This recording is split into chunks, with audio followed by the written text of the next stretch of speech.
I really enjoy playing in this band. I love it. It's great. It's awesome. But before all this band began, and before I was coming to church and all these things, at a young age I started wanting to just do other things. I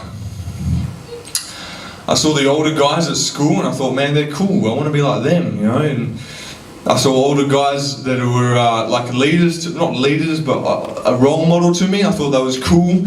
I started getting involved and thinking like, I'm only doing like little things, you know, just, you know, every now and then I might have a bit of a drink or whatever. And just, you know, listening and just doing silly things and started lying and just cheating and just being dodgy. But slowly but surely, as I got older, I thought I had control over these things, but as I got older I found that I began to lose control of those things. I started to drink in crazy excess. I would go out to friends for pre-drinks. I would buy myself a bottle of some kind of spirits. I would buy myself a 6-pack of beer or whatever. I'd drink pretty much all of that, get really wasted, and then I'd go and make myself throw up in the bathroom at the house so I could go out and drink some more and get even more just totally out of my brain. I started beginning to lose control. I started just doing things that were just so stupid. I lost my license 4 times. Car accidents, drink driving, just insane things. And when I was growing up, I always said, I'm not going to do those crazy things. There's no way I'm going to smoke weed. There's no way I'm going to do drugs. There's no way I'm going to get involved in ice or anything crazy like that. And you know, from 13 years old when I decided I just wanted to go and do my own thing, to when I was 21, I'd had drug overdoses. I felt like I was losing my mind. I had incredible just anxiety about life and just a fear, like just a sense of fear that my life was going nowhere, and that I just felt empty. I felt alone. I felt depressed, and it just seriously sucked. And life was just began to really suck.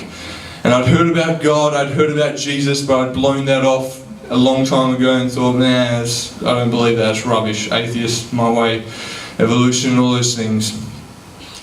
It wasn't until I came to a point where I would say I was more willing to know the truth rather than just shunning it off and saying, nah, it's not for me. I was so messed up, I was like, I've got to change. And anyway, so I began trying to change, and my dad tells me, you had good intentions. I would come and tell them, you know, I want to stop doing this, and I want to stop doing that, and these things. And I had good intentions, but I didn't have the ability to do it. I felt like I was just trapped. Like I would try to do better, but I wouldn't be able to do better. I would try to stop smoking.